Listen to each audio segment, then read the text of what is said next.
I love that song. I do too. I do too.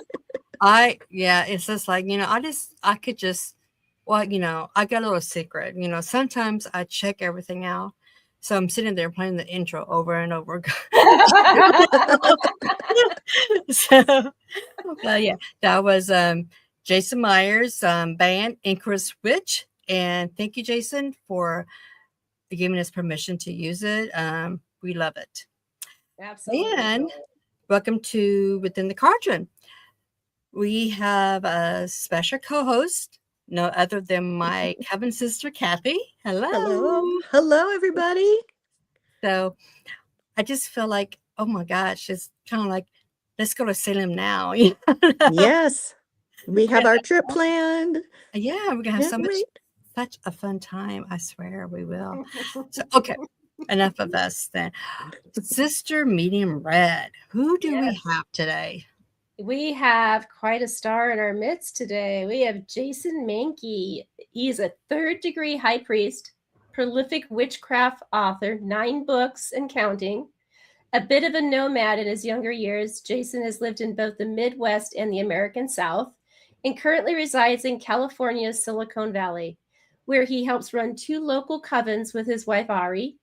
Jason has spent the last 25 years of his life researching the homed god, witchcraft and magical history, and the occult influences in rock and roll music. Jason regularly lectures and leads rituals at Pagan and Witchcraft events in both the North American and United Kingdom. When not practicing, writing about, or studying the craft, Jason can be found spending time with his cats, whiskey tasting, and watching this year's World Cup. Welcome, Jason. Well, thank you for having me. That is the best intro I have ever seen, like on a video podcast or like heard on a podcast. It always helps to have Icarus Witch doing your music. That absolutely, yes. We're off to a great start. That's our inspiration. And we see. I'm sure you see us jamming out there. Yes, right. You have to. I mean, you have to. It kind of brings your whole body alive, and it's like, yeah. So okay, enough of that. I'm a lover of music. So yeah. Okay. Miss Kathy, honey, what is the first question you would like to ask, I guess?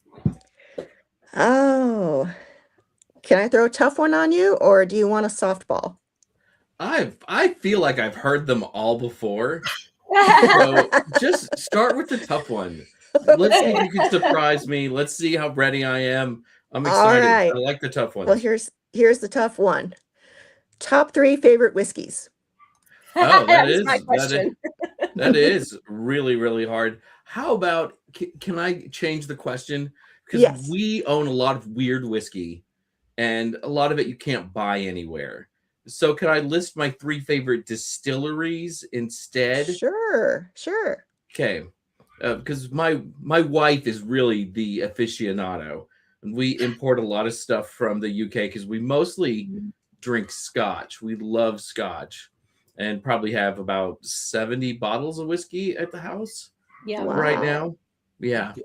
So our favorite distillery, I think, is called Glen Scotia, and that's a Scotch distillery in Campbelltown in Scotland. And Campbelltown is considered one of the Scotch producing regions, but they do a lot of really great experiments there with their whiskey. Just some of the best things I've ever had are from there. Their Victoriana is easy to find and is fantastic. It's got a little bit of sweetness, but then that hint of smoke at the end, delightful.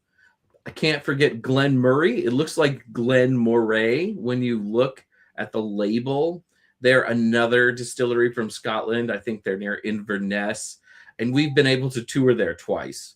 Nice. And their head of hospitality is named Ian, and he's been very nice to us over the years. And if he's in the country, we might hang out with him socially, depending on where he is. So they're great. They are also the first distillery to ever finish a whiskey in a cider cask and have it be called Scotch. And I love cider.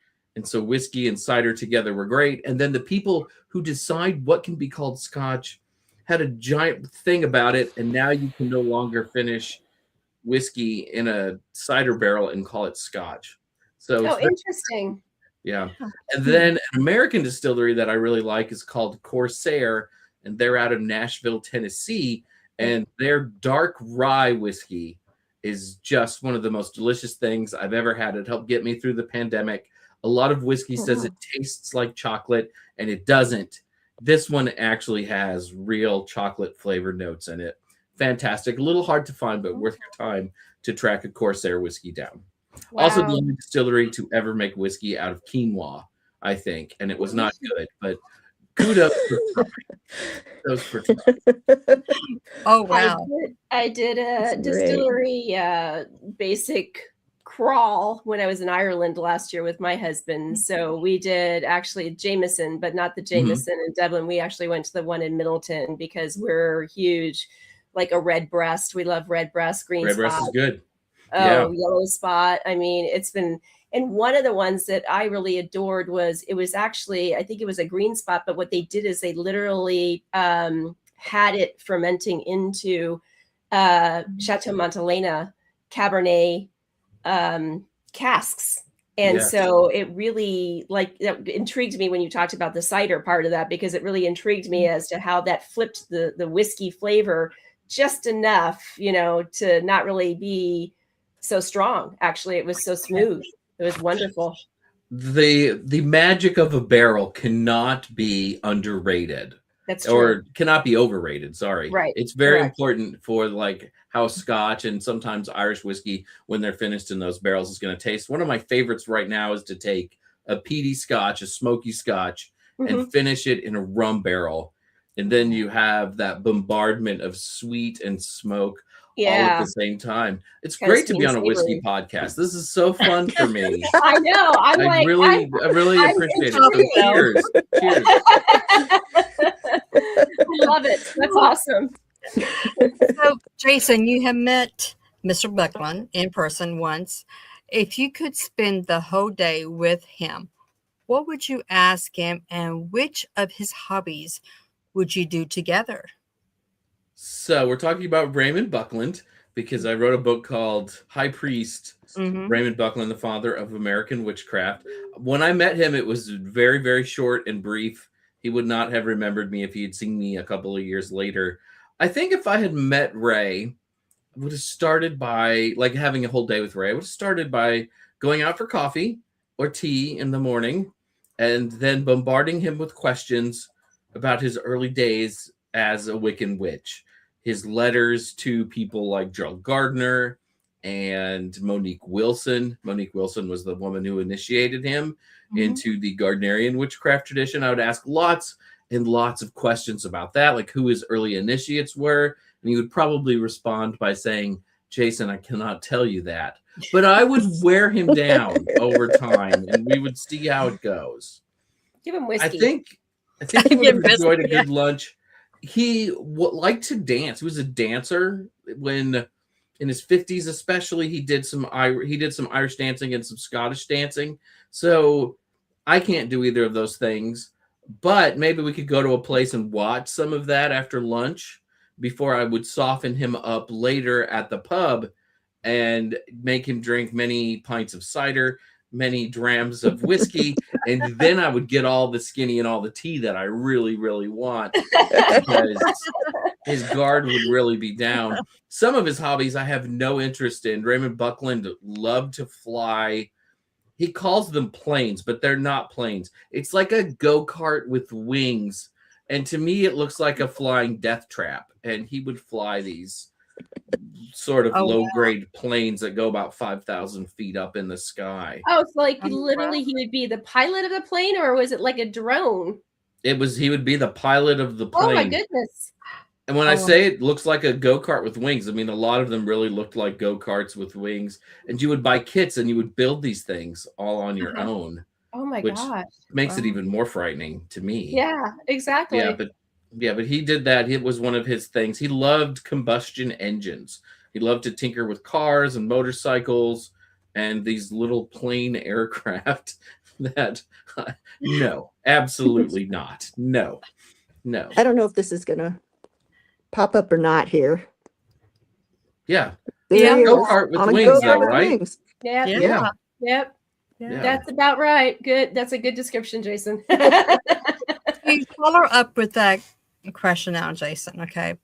Going and talk a little bit about you. Okay. About your hobbies. Now, I know when my husband goes on to your Facebook page, he's like, this man loves music. You mentioned something about Iron Maiden being one of your favorite bands. And he's like, oh, yes. He goes, I love Iron Maiden. Run to the Hills is his favorite song on there. So besides music, as we all know, any other hobbies you care to share with us? I am not a great gardener, but I garden, and I get a lot of satisfaction and a lot of joy from gardening. I like to grow things that are not useful. So I grow sunflowers a lot, and my sunflowers have all kind of gone wild. So when you think of a sunflower, you think of that white seed with stripes on it that you can eat. But a lot of sunflower seeds are little black seeds, and they use those to make sunflower oil, but they're really too small to do much with. And all of mine have kind of gone that way. So I don't really get a whole lot of great edible sunflowers, but looking at them brings me joy because they're just, 14 feet high. Sometimes even if they're just 8 feet tall. In America, we don't grow things like that very often. That comes back every year. Your tree will get that tall, but to grow a plant like that in 3 months, it's just amazing. And I love sunflowers too, because if you watch them throughout the day, the head moves around so it follows the sun. So the plant itself is kind of moving. So I love sunflowers, and I grow those, and I grow pumpkins. Last year I had a banner pumpkin crop of like 14 pumpkins. Wow. And usually if I get one sort of malformed pumpkin, I feel like I'm doing really well. They don't like California summers a whole lot. But last year I got a bunch, and my wife made our Thanksgiving pumpkin pie from one that I grew, which I was especially proud of. We'll see if that happens this year. Have you ever had a pumpkin beer? I am allergic to beer, but there are some good pumpkin ciders out there. Yeah. And those are really delicious. And there's one I hunt for every year out here. Yeah, one year my kids, when they were smaller, threw out a bunch of pumpkin seeds in the garden. Next year, we had tons of pumpkins. So my husband likes to make his own mead and beer. That's what we did. So it's not very good. It wasn't? Oh. No, I like cider instead and stuff. Yeah. The beer, even the mead, just, I don't know, wasn't very good. So I have respect for mead, but I don't like mead. I think a lot of people, when they think of pumpkin, they're not really thinking of pumpkin. They're thinking of the other spices around pumpkin, right? Like pumpkin spice, but doesn't really have any real pumpkin in it. Right. So I think it's great when we actually use real pumpkin in things, but sometimes it's not the flavor that people are really expecting because they're looking for the nutmeg and all that other stuff. Right. That's correct. It is July 9th. We're probably 2 weeks away from Starbucks unveiling the pumpkin spice latte, since it seems to start earlier and earlier every year. Yeah, the demand for it is earlier and earlier and earlier. Yeah, I know. Soon it's going to just be a staple on the menu for the rest of the year. Sis, back to you. Well, I was curious with all of your travels, how do you balance leading a coven with your wife Ari? And am I pronouncing her name correctly? Is it Ari? You got it, Ari. Yeah. That's it. Ari. Okay. It's really challenging because, like, a lot of events that I go to, they take place on a Sabbath. So all of our Sabbath rituals then tend to be a week late or a week early. And sometimes the enthusiasm is not there as much because, it's like, oh, we're going to do Beltane. And it's like, yeah, we're going to do Beltane May 10th. Right. And then it feels like maybe the moment has passed a little bit. Or we did Midsummer on, I think, June 28th, which the moment had maybe passed by then. Not everybody was excited about it. Though I've always seen the Sabbaths more as a season than a day. But if you prolong them too long, people feel like you've missed it in a way. Right. So it is kind of challenging. because, so as I said, so many events tend to be on Sabbats. And I understand that because people want to celebrate with their community. But when you're the special guest that gets brought in, then you're taken away sort of from celebrating with your community. And there are times I have to just say, I can't. I really need to be home, especially when it comes to Samhain. Mhm. Nobody does anything at Yule, so I never have to worry about that one. But it's Samhain, a lot of things going on. And you really just sort of want to be home for that one as much as you can. That's true. That's very true. Miss Kathy. I loved High Priest, by the way. You really knocked out that research. It was impressive of the research you did, but then you still inserted your breezy humor a little bit. It was just perfect. My question is, in your writing, there's always that editing process. Was there a story that had to be edited out that you wish could have gone in? I don't think there was. I really don't. I think I got everything that I really wanted in that book. I will say, though, that there were things in the book that shocked Llewellyn, the publisher of the book. So Really?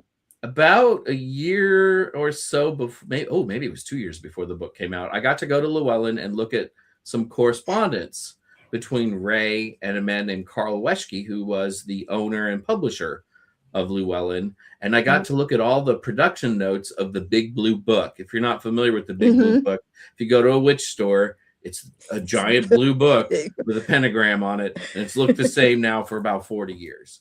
I got to read. Yeah, I think most of us probably have that book. And I got to read all the notes. And at Llewellyn, when they're looking at publishing a book, they let a bunch of people read it sometimes. And then they talk about it and like, is this good for us to publish? And there were a lot of people at Llewellyn that said, no, this is terrible. We should not publish this book. And I used their names. And I didn't use their last names because those weren't in the notes. But, it'd be like Derek says this or Connie says that. And I was like, well, Connie from Llewellyn wrote. And they're like, Jason, you can't do that. And they really wanted to take it all out because they thought that it was like, this sounds so mean that we're saying that. And we don't want the authors to know what we're saying about them behind their backs. And I was like, this is one of the best parts of the book because it was a huge success. And a lot of your people thought it was going to be terrible. And I think that's worth sharing. So I had to fight to keep that in. And I basically got to keep it in how I wanted to, though I had to take people's names out. I couldn't even just use their first name. It'd be like unnamed Llewellyn production assistant says this. But that was my favorite thing that almost got taken out. The rest, I think I all got in there. There were some things that I heard about Ray that were really speculative. Not everybody liked Ray, but I cannot really publish allegations, right? Or gossip. True. And I didn't want to write a gossipy book. So there were things that got left out because there was no way to substantiate them. And they just didn't fit the tenor of the book. Also, Tara, Ray's widow, I just love her. She's very sweet. And I didn't want to put anything in the book that might upset her. Absolutely. No, of course not. Yeah. Understand that. Out of all the books that you have done now, you have done not 9, but 10 now. 10. Yes. So out of all those 10 books, which one did you, I know you put your passion in all of them, but which one was it that you were very, very so super proud of? There's a couple. I think The Horned God of the Witches is one I'm super proud of. It was a big thing for Llewellyn at the time because they don't print books about gods, about male gods. It's always goddesses. And they were like, we're not sure that we want to publish this. And I was like, well, here's why you should do it. And it was super successful when it was launched. And we ran out of the first printing in a month or two, and they were completely wrong. So I was really proud of the book and how it turned out. And I was proud of the doors that it opened because since then they've published books on Loki. There's a new one about Dionysus by Phoenix LaFay that is coming out, which I'm really excited about and looking forward to. They published a book on Baphomet, and I feel like they owe me royalties for all of those books because of my door opening, though they disagree. But I feel like we tapped into something with that. So I'm really proud of the book and the doors that it opened. My first book that was not a tool book My first couple books were like The Witch's Athame, The Witch's Book of Shadows, The Witch's Altar. And I thought if I write another one of those books, people are going to call me Tool Boy for the rest of my life. So I need to not write another one of that. And the fourth book was called Transformative Witchcraft, which I'm really, really proud of. That doesn't sell particularly well, but there's a lot of things in that book that I think are overlooked, especially in Wiccan witchcraft books. And we kind of go into things in depth, how to do them, why they work, the history of these things, like drawing down the moon, the cone of power, the great rite, and initiations and elevations, which I think is where a lot of the magic of Wiccan witchcraft traditions comes from. And I think that those things are often overlooked now. So I was really proud of that book. And then on the middle of your screen, you'll see The Witch's Book of Spellcraft, which wasn't sure if I liked it or not because I had to write it during the pandemic, which is not the best time to do anything, but it did keep me occupied. And when I look through it now, I'm like super proud of it and really happy with how it turned out. Oh, great. They're all your babies though. Like I could say nice things about most of them, maybe not two of them, but most of them I could say nice things about for long periods of time. That could be the whole show. Yeah, it probably could be. Because I love audiobooks. I can't, if you ask me the same question, I'd be, I don't know, because they're good. You are a fantastic author. Actually, you are. I don't know if you know that or not, but you are. So you can go ahead and blush again to match your glasses. That's fine. Sis, what do you have? Well, I'm curious. What are you working on now? I am writing a book called The Great Goddess of the Witches, which is sort of a companion piece to The Horned God of the Witches. And I'm also working on, and I haven't told anybody this publicly yet, so this is, I guess I would say shh, but we're live and you can hear this. I'm ruining this. I'm also writing a Wicca 101 book, which feels contrived, but if you look at Wicca 101 books, there hasn't been a one that people recommend in a very long time. And I feel like most people recommend the same books from the 80s, like Raymond Buckland's Big Blue Book or Scott Cunningham. Silver Raven Wolf was a little bit later, though she would not say that's necessarily a Wiccan book. She doesn't use that word in that book. But most of them are older, and I don't really think reflect where Wicca is today. So I wanted to write something more contemporary.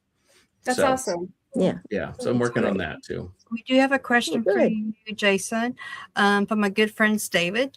How did you find motivation to begin writing? I'd always wanted to be a writer. So it was sort of a dream from an early age, though I thought I would write fantasy fiction is what I thought I would write. And then I tried to write a Horned God book after doing a Horned God workshop at a festival called Pantheacon, which is out here on the West Coast. And Christopher Penczak was there. And this was 20 years ago now, but he was already, and we're the same age, but he was already a published author, had a great track record. And he was like really encouraging, like, your workshop is great. You should write. And then I tried to write a Horned God book and I sent it to Llewellyn and they promptly said, no, like, this isn't very good. And they were probably right because I wasn't ready to write a book then. And then I moved out to California 5-6 years later and ended up blogging for a while. And one of the things about blogging is if you want to be a writer, you have to write. You can't just turn it off. You need to do it. You need to practice. And blogging was really sort of what created my chops, so to speak. And I was writing frequently. And then Llewellyn asked me to write a book. But it was just sort of a dream that I'd always had to write. And then after I got through with the Tool Boy books, I just wanted to write books that answered questions that I had when I was a young witch pagan person, like things that were not answered. Like the cone of power was something that people would talk about in books and not describe. It would just say, build the cone of power. And I would be like, what is that? So want to do something in depth for that. There hadn't been a history of the Horned God from a popular press, and I wanted to write that. I didn't think I think most of our books with rituals, the rituals aren't very good. So I wanted to write a book with really great rituals. That's called the Witch's Wheel of the Year. So a lot of it is just answering my own questions and seeing the things that I think are missing out there in the pagan universe. Maybe some people disagree with that, and that's okay. But it's what I thought was missing. No, I agree with that. I mean, we are in the middle of writing a book about coven and community, you know, because we've been with the community for almost 30 years and a coven over 30 years. And, you know, a lot of people always ask about how is the community? How is, you know, meeting in a coven? And, you know, I'm not going to sugarcoat it. I'm going to say, well, it's good and it's bad. It can get real ugly at times. So I can understand that. Miss Kathy. Yes. You are a Gardnerian high priest, right? That's what they tell me. That's what they tell you. Okay. You get into a little in high priest that there was a little bit of controversy between Raymond Buckland basically publishing a lot of Gardnerian BOS. And has the sentiment toward Raymond Buckland softened since the beginning that came out? The biggest problem with Ray was when he and his wife Rosemary broke up, they left the coven in the hands of a couple. Their magical names are Theos and Phoenix. Yeah. And they had a major falling out. And as such, Ray kind of removed himself from the Gardnerian tradition because of their falling out. And they basically called him a liar. And they would argue in the pages of Green Egg magazine in the 70s, you know, early witch wars, quite the kerfluffle. There are things in the Big Blue Book that there are a few Gardnerian witches who think that Ray should not have written, though those critiques I don't find very often. Ray was really dedicated to trying to keep things secret as much as he could. And if you like, his first real sort of ritual book was called The Tree, the complete book of Saxon witchcraft, and was the first book about a Wiccan tradition that wasn't the Gardnerian tradition, really. And he rewrote all the rituals and a whole lot of terminology just so he wouldn't be breaking any oaths. So he was always really serious about not breaking the oaths.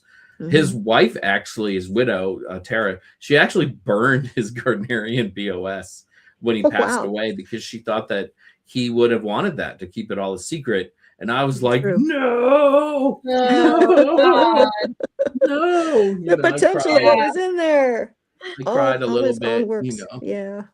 But I think for the most part today, most Gardnerians in the United States are pretty comfortable with Ray's legacy. I mean, he was the first. Most of us can trace our lineage all the way back to Ray and Rosemary. There's a few other lines that can't, but for the most part, the great majority of us can. And I think he was mostly a pretty decent spokesperson for witchcraft, especially in the 70s, 80s, and 90s. Yep, absolutely. How did you yourself get started becoming a witch? Your journey? Well, a lot of it has to do with Led Zeppelin. So I'm 21 years old and I'm obsessed with Led Zeppelin. And if you know anything about Led Zeppelin, Jimmy Page, their guitar player, loved the OTO and Aleister Crowley. That was a little much for me. But their lead singer, Robert Plant, loved Celtic mythology. And it's about July 4th. And I'm in St. Louis, Missouri. And I walk past a New Age store in the mall. And there's a book there called Celtic Magic by DJ Conway. And I thought, if I buy this book, I'll learn more about Celtic mythology and then by extension, Led Zeppelin and Robert Plant. And also the book was $3.99, which helped because I was very poor. So thank you. And really, it's not about Celtic magic. You know, the Celts did not practice Wicca at all. I mean, so there's a lot of things that are wrong with this book. But as an introduction to Wiccan witchcraft, it's pretty decent. DJ Conway is the author of that. She was a very good writer, even if historically what she says is not always true. She was a very good writer, and instead of finding out more about Led Zeppelin, I just fell in love with the craft. And I remember within 3 or 4 days praying to the goddess, and it was a really quick embrace of this practice. And that was it. That was the beginning, and never looked back after that. But my first few years too were also very, very solitary. I was in Missouri at the time, and then a few years later I moved to Michigan and ended up we had a student group at Michigan State University, and there were other witches in that group, and I was a little bit older than most of them, and so I ended up like writing ritual for this group. I think maybe I was 23, 22. So the 18-year-olds thought I was really old, so Oh yeah. so that began my practice with other people. And that's also where I ended up meeting my wife, Ari, was that student group. So it really changed my life. Oh, I should say. You Thank mentioned, you, Led Zeppelin. you mentioned So thank you, Led Zeppelin. Yeah. Another little story about Led Zeppelin, though. So I've been to London a few times now, and there's a store there called Atlantis Books, and it's been there for, I think, almost 100 years now. And apparently Jimmy Page comes in there. And I was doing a workshop one night, and Geraldine Baskin, who's the owner of the shop with her daughter Bolly, she was like, and sometimes Jimmy Page comes in while I was teaching a workshop. And I turned beet red and couldn't talk for like a few minutes. And yeah. Oh, wow. That's awesome. Yeah. You mentioned Led Zeppelin, and my husband turns to me. He goes, show him what you got, what I gave to you one year. He gave me an Ace Frehley guitar. Ace. Oh, shock me. He just Put on your black leather. Yeah. I was Ace Frehley for Halloween when I was a kid. I had a Kiss lunchbox. That was my first favorite band. I could see that. I can totally see that. That's awesome. My husband too. He was Kiss crazy for a long, long time. Kiss Army all the way. That's right. Yeah. I've seen them 3 times in concert. Yeah. Oh, you don't want to ask how many times we saw them. It's I'd say a funny story about Kiss. My parents are uber Catholic, extremely Catholic. And my brother asked for a Kiss album. And so lo and behold, he unwraps Kiss Alive 2 for Christmas. My parents not knowing any of the songs on there. Yeah, they had a little education once we were playing that nonstop. that was one of my albums for that time of year too, was Kiss Alive 2. So that's got me interested. Yes. I was listening to Alice Cooper, and I remember my mom came in, and this is so funny. My mom came in going, "Oh my God, that is the work of the devil. You cannot listen to that album," and all this stuff. And so when, as an adult now, my husband's in the music business. And so every time before my mother died, we're very close to Alice Cooper. And so I would say, Alice, we got to take a picture for my mom. So we'd take a selfie, and then I'd send it to my mom. Oh my God, you're with the devil.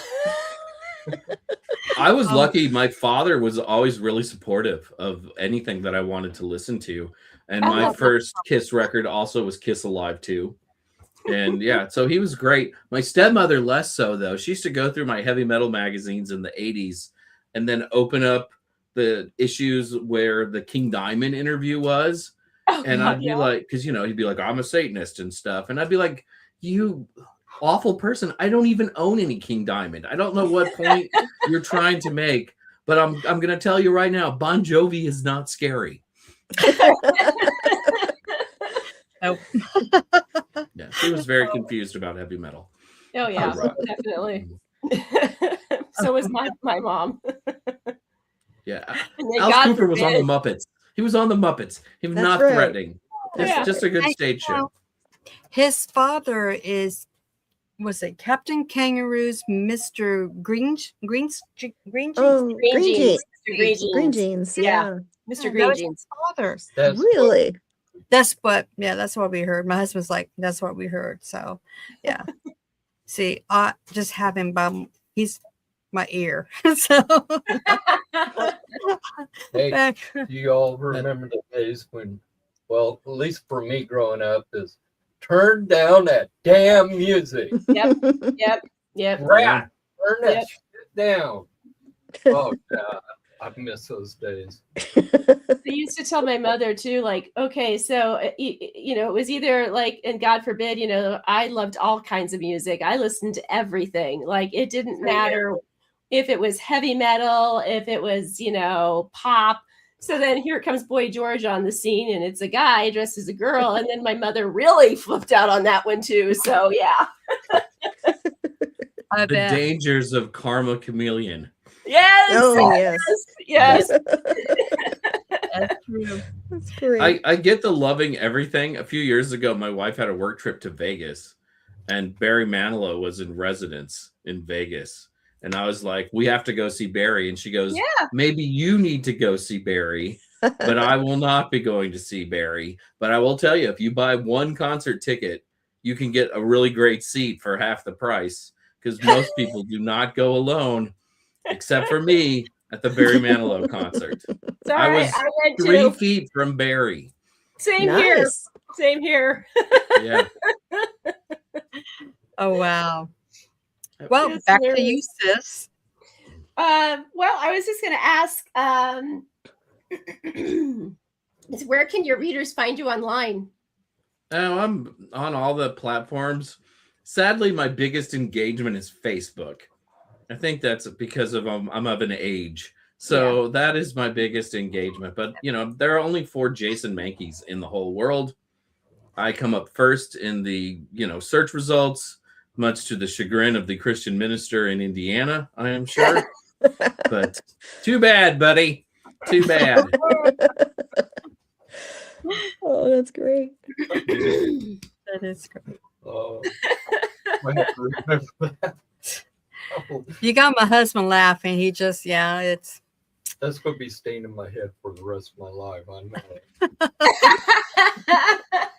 I think one of the reasons I've been successful, though, is because I can be funny, especially when I teach workshops, or sometimes if it's the right ritual, and sometimes it comes through a little bit in the books, that I do have a sense of humor. And sometimes you go to things, if you go to a big pagan conference, some people are just so serious the whole time. And to me, being a witch should be about joy. There should be joy in it. We should not be scared to laugh. I mean, there are things to be outraged about in the world, but sometimes laughing is a good thing. And so I like being funny and telling jokes. And it really, really heartens me when people say that they are laughing at some stupid thing that I just said. well, it's like I tell my students, and Kathy can verify this, that we always tell everybody, if you mess up in something, just laugh it off, because the God and Goddess, they're right there laughing with you.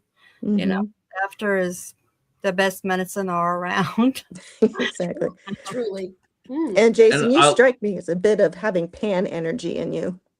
Yeah, well, there's definitely some pan there. It's a little Dionysian energy. It's all floating around. Yeah. Oh, God. Yeah. No wonder you Much to the joy and chagrin of my wife sometimes. Depends on the That's great. day. Love it. Question for you. Do you write new rituals for every Sabbath, or what is your writing process for Sabbaths? I tend to reuse a lot now. Mhm. I used to try to write new things all the time, but it kind of got tedious and old. And sometimes if there's something you do and it works, why do you need to write something else? So I do recycle. Every once in a while, I try to come up with new wrinkles or a new little different way of doing something. I think for our coven, maybe have 3 or 4 different Samhain things that we do. So there's variation from year to year. Just sort of depends on the mood that I'm in, or the mood Ari's in, exactly what we're going to do. But I don't rewrite things every year now. That's just, it's a lot. There's too much going on.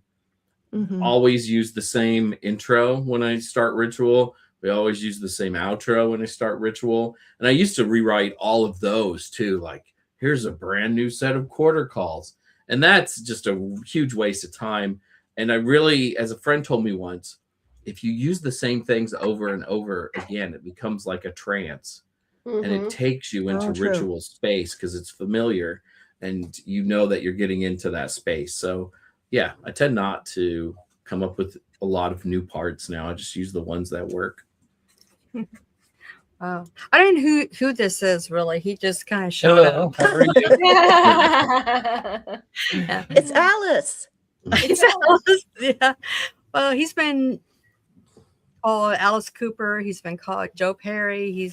But even Howard Stern when he Paul was younger. Stanley a couple Paul times. Stanley. Oh, That was when my hair was a lot longer And black. and black. And Yeah.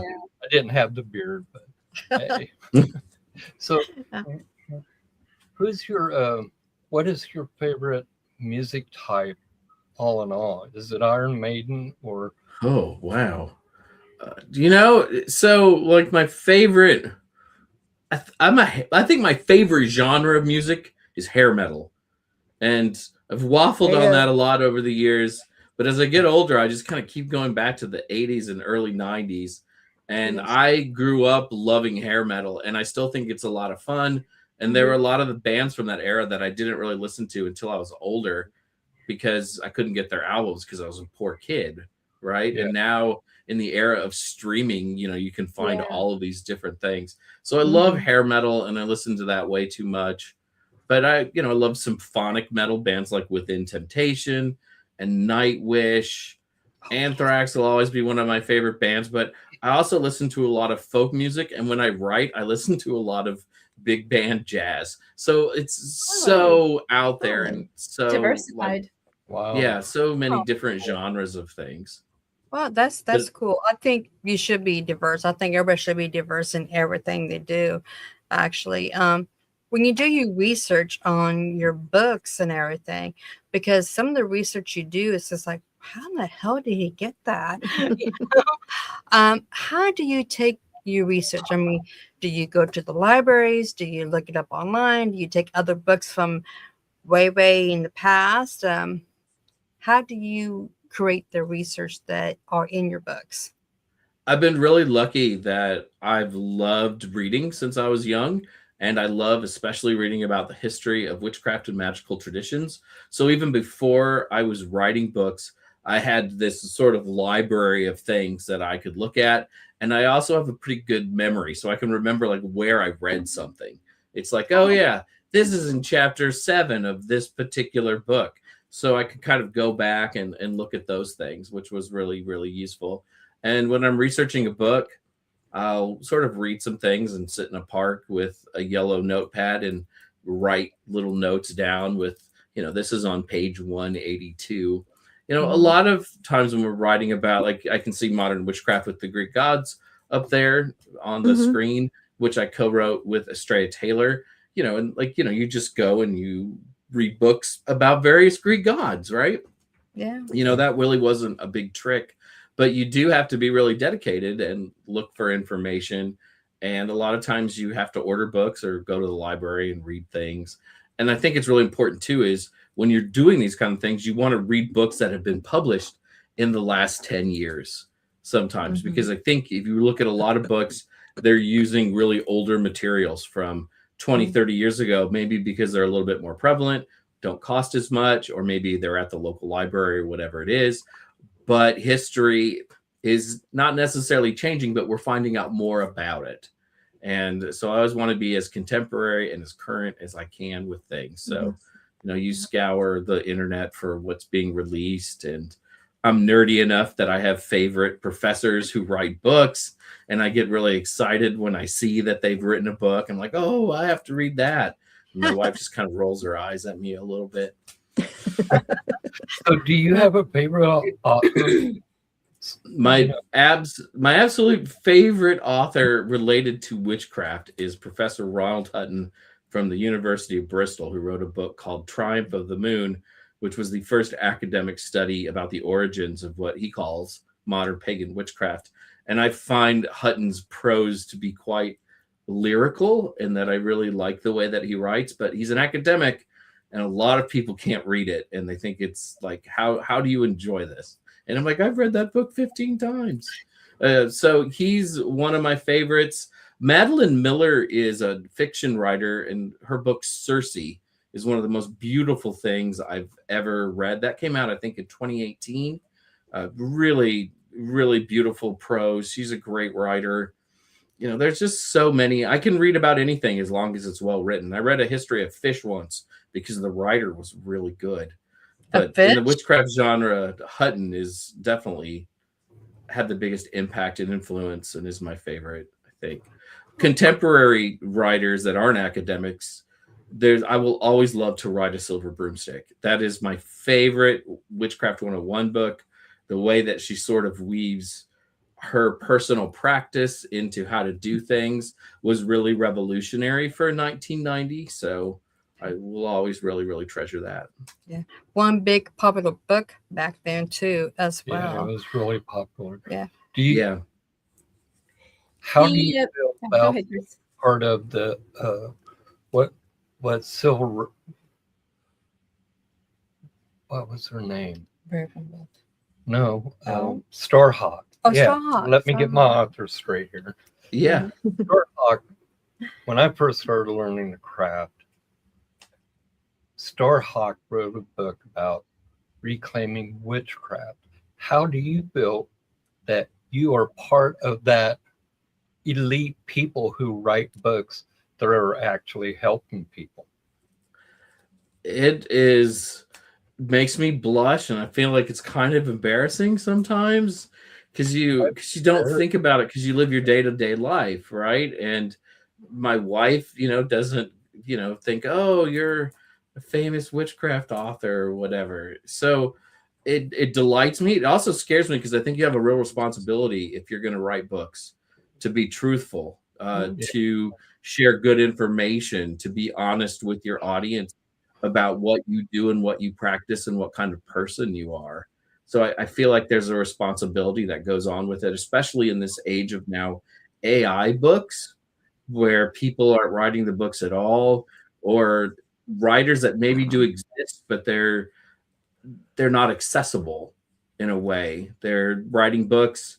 They don't have social media presence. They're not using their real name. Not that that's necessary, but Silver Ravenwolf, it's not her real name. It's a surprise to people, I'm sure. But she went to pagan festivals, right? Like she was a real flesh and blood person that you could interact with. And some of the ones today, like Lisa Candles, are not real flesh and blood people that you can interact with. And I think it's really important, that we pick writers that we know something about, that represent our values and who we are as pagans and witches. So to me, it's a real responsibility. I feel like I've rambled and maybe not answered your question. So I hope that I did. Hey, that's cool though. What you're saying is exciting. For me, when I look at people like you, how can I say it? You are a mouthpiece for the goddess, and you are attributing not only toward today's witch, especially the neophytes who are learning, or the more advanced practitioner, you are helping them evolve the next generation. So, hey, brother, keep the good work up. Thank you. Yeah. You talked about Starhawk, though. I've been on an elevator with Starhawk before, and it was one of the most amazing moments of my life, standing next to Starhawk on an elevator. Because the Spiral Dance, her witchcraft book, her first witchcraft book, just such a beautiful, beautiful book. And now I have friends who know her really well, and I talk to them, and they're like, yeah, I was talking to Star on the phone. And I'm like, you just call her Star? And I always joke, does that mean I have to call her Ms. Hawk? I don't know. We got lucky and blessed to be able to spend a whole day with her. I got to dance. Yeah. I held her hand, and I was first one in the Spiral Dance with her. Oh so, and it was just one of those special moments. Oh, it was. I didn't want to wash my hands forever, though, but you have to. She used to go to Pantheacon out here, which was that big pagan festival, and you could go to see workshops with her. And to me, that was definitely, pagan celebrity, about as big of a pagan celebrity as you could ever have. Yeah. When I met Ronald Hutton a couple of years ago, he was giving a book talk in London, and this is the guy that I love. And my wife had her phone out when I went to meet him because she was hoping that I would pass out when I met him, because I do kind of fanboy some of these people because they were so impactful on my own life, and made such a difference and changed everything for me. So yeah, I do have a little bit of hero worship, a little bit. Starhawk's one of them. Hutton was one of them. I never got to meet Scott Cunningham, but his sister Christine Ashworth Cunningham, she writes and tours now, and I've met her, and she's wonderful. And in a way, I feel like I met a little piece of Scott Cunningham by being able to meet her.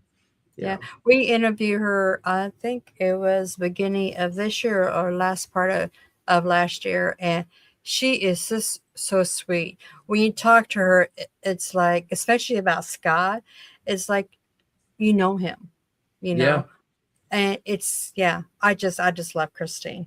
I really do. I was at a festival called Paganicon, which is in Minneapolis, and I was sitting at the bar there, and Ari was with me, and a few of my friends were with me, and Christine walks in, and she goes, "Oh my God, you're Jason Mankey!" And I was like, "Holy shit, you're Christine!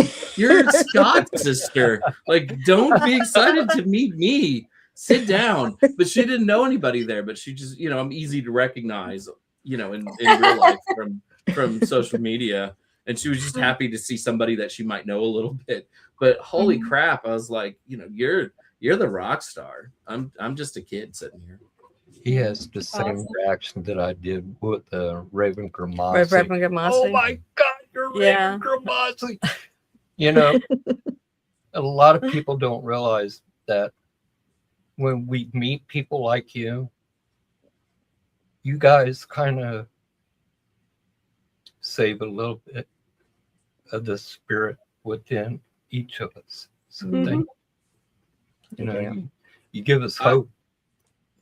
I think writing witchcraft books is a really personal thing. And if you read witchcraft books, most of us weave bits of our lives in and out of the book. So it really does feel like you get to know a person when you're reading a book. And it's more intimate than a lot of other genres, so people feel like they know you. And now, especially in the age of social media, where we're putting our lives on display every day, people really feel like they know you. But I mean, I remember when I was reading Silver, I felt like I knew her, in 1994, way before social media. I feel like I knew Ray pretty early because I was reading Buckland's Big Blue Book and other books, which do not capture his sense of humor, which is something that he failed at as a writer, which makes me sad because he always seemed very stern in his books. And I think he was actually pretty funny, but it never really came through. But I feel like we know people, and we do in a way, because the craft is a lot about who we are as people. And I think the best craft writers are people who are really serious about what they're doing. Have the passion. Right. Yeah. Sis, it's certainly not about money. It's certainly not about that. You don't make much money off books. That's for sure.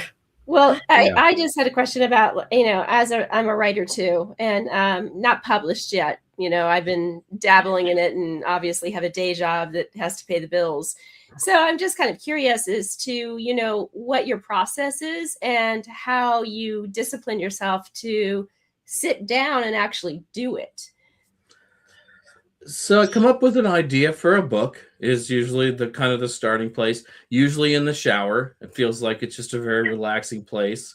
And I've sat in this chair while dripping wet naked, like writing down book outlines. But usually you come up with a topic and then you sort of sketch out how you're going to do the book. And that's usually my first step when I write a book. And then it's what's the easiest part of the book to write. I don't have to start at the beginning. But I want to start so I have a lot of words in a hurry, because then it feels like I'm actually working on something. When you're at, 8,000 words, it's like, is this a book or a magazine article? So if you can get a lot in a hurry, that's good. And also sometimes when you're starting a new book, writing the easiest part gives you confidence when you get to the harder parts. So That's wild. Thank sort you of- for Interesting. telling Yeah. that, because I always, I suffer from, my husband keeps telling me OCD. So I always feel like I have to do things from beginning to end, and there's a right way to do it. So to hear you talk about, like take the easy part and kind of put that down first, and then you have the confidence to kind of build back out onto it, makes it a lot more attainable. It's like, how do you eat an elephant, one small bite at a time. I remember when I was writing Transformative Witchcraft, I'd already done a workshop on drawing down the moon, and that's 20,000 words of that book is about drawing down the moon. So that's where I started, because I had the research already done and I knew what stories I wanted to tell in the book. So that was a really easy place. And then there were things that I realized when the book was almost done that I needed to put into that chapter. So it was the first and the last thing that I wrote about, which was sort of whiplashy, but it ended up working really well.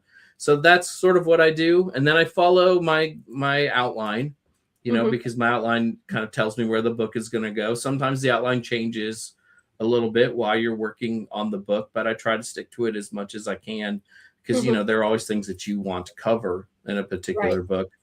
Yeah. And it's just fill in the blanks. A lot of times too, I look at writing like chunk writing.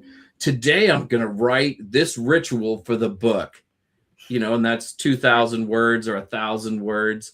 And that's my goal. Usually I want to write about at least 1,000 words a day when I'm actively working on a book. But sometimes too, it could be a bigger chunk, but breaking it up into smaller pieces makes it a little more digestible, a little less intimidating while you're writing a book. And then sometimes too, there are just days where writing is hard and maybe it doesn't come very well. And when my wife walks in and goes, "Wow, the house is really clean. You didn't get a lot of writing done today, did you?" I'm like, "No, I did not." That's what I oftentimes, it's like the muse hits me, and then it's like, boom, I'm sitting there like, I was just on vacation and I had 3 wonderful days of having like basically, I think a total of like 12 hours to myself over the last 3 days. And boom, this book was just popped out, and it actually worked out great, because it's going to be the first book of a series, which I had already started the second one, but was struggling with the second one because it really didn't have like a beginning. So that's why I'm asking the questions about, like how your process is, and how do you get into the, get the muse to start? Is it, you talked about music, jazz music, and, I'm trying to think candles, get myself in the mood to, I do like to burn incense while I'm writing sometimes, like candles. I also find sometimes that getting out of my house is really useful. I've been writing a lot at my local library right now, just because the Buckland book was really hard to do and it kind of made me hate writing for a while.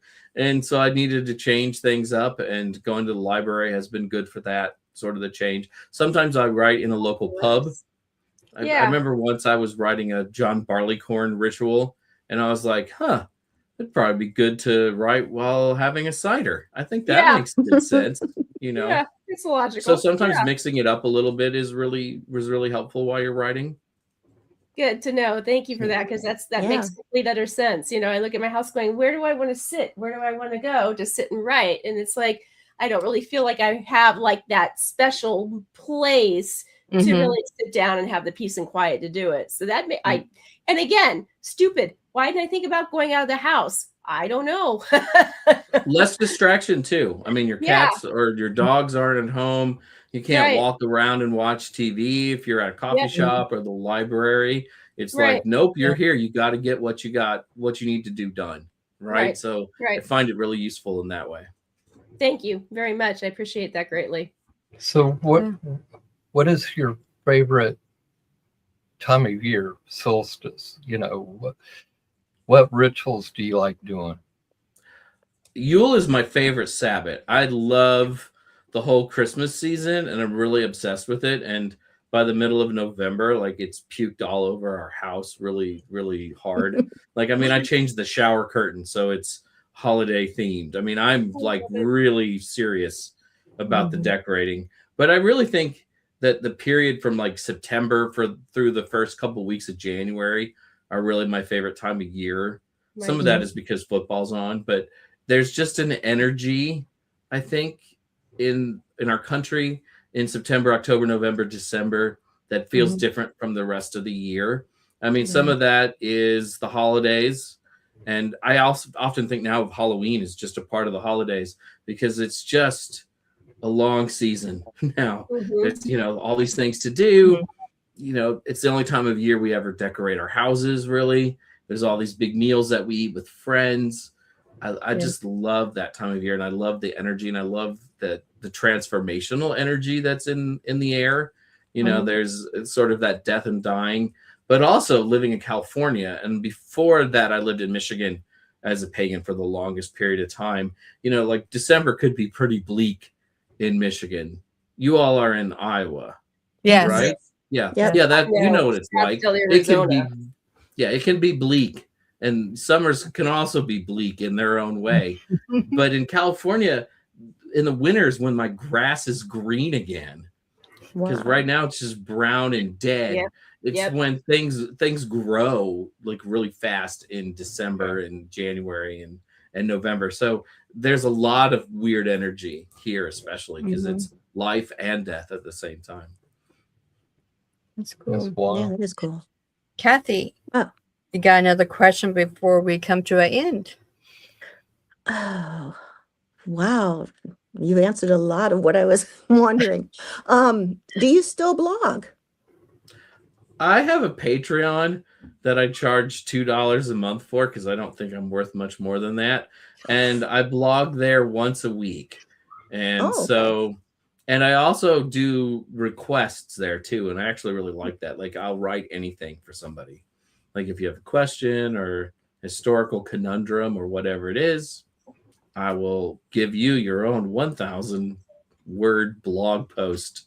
And every once in a while, I still post at Pathos, but it feels like the era of the blog is over, which makes me sad because people seem to like videos and pretty pictures and stuff more than the written word now.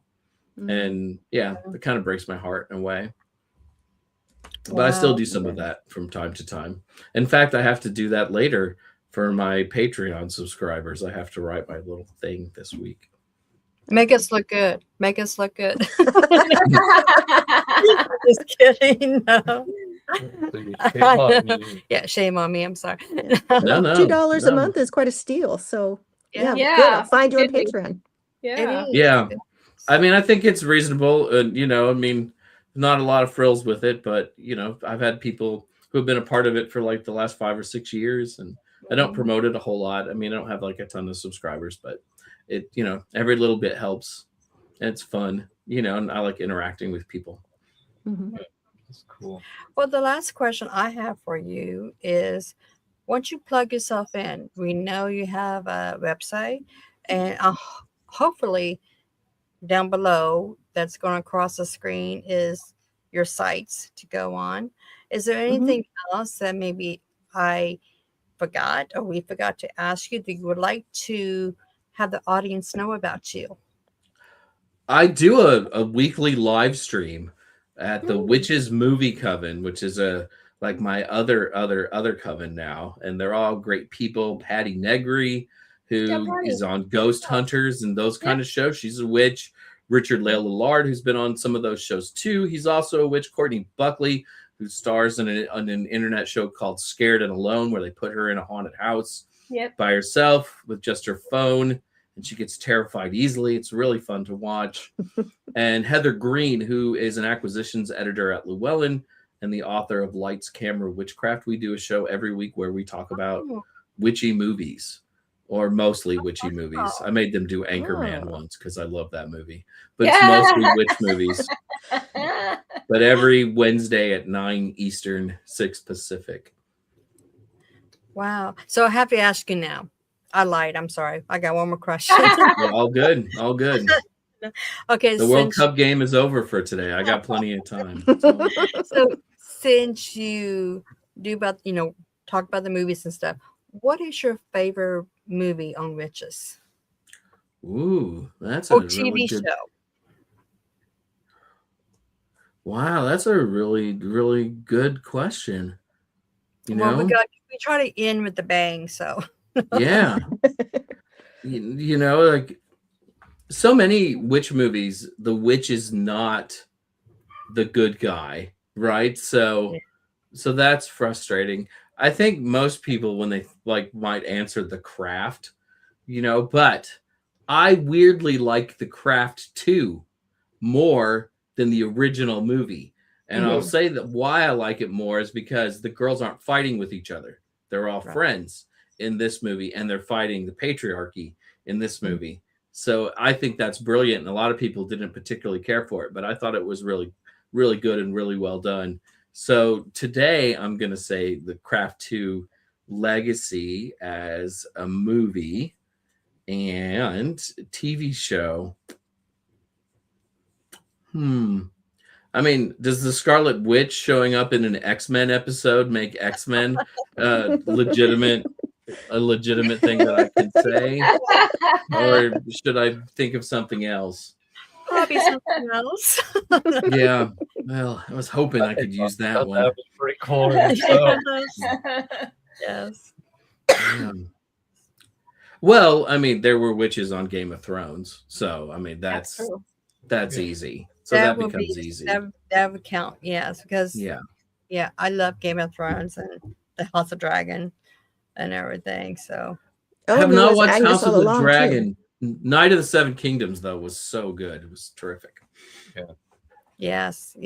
I saw that one too. Well, Jason, it has been fun. It's like we had our own little party here with music and laughter. So whiskey. We start out with whiskey. So hey. Yeah, I wasn't sure what podcast I was on at the beginning. Well, and I have a dog named Bourbon, so I guess Nice.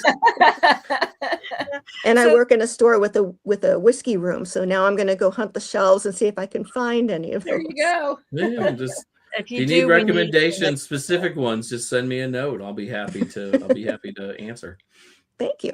Hey, yeah. If you're serious about that, sure. Of course, yeah. So, but just stay behind on stage for a little bit while we get out of here. And to the audience, please subscribe to Within the Cauldron. You never know what's going to pop up or how silly or stupid we may be. And please check out Jason Mankey's work. He's phenomenal. Absolutely. Thank you. Yes. Phenomenal. Check out all his websites and what he has talked about. Go to the Facebook page, be a Use it. creeper on him and everything. Patreon. Patreon. Yeah, Patreon and everything. But everybody have a very blessed night, and thank you for watching us. And everybody just have a nice night. Blessings. Good night, everyone. Thank you again. Good night. Thank you.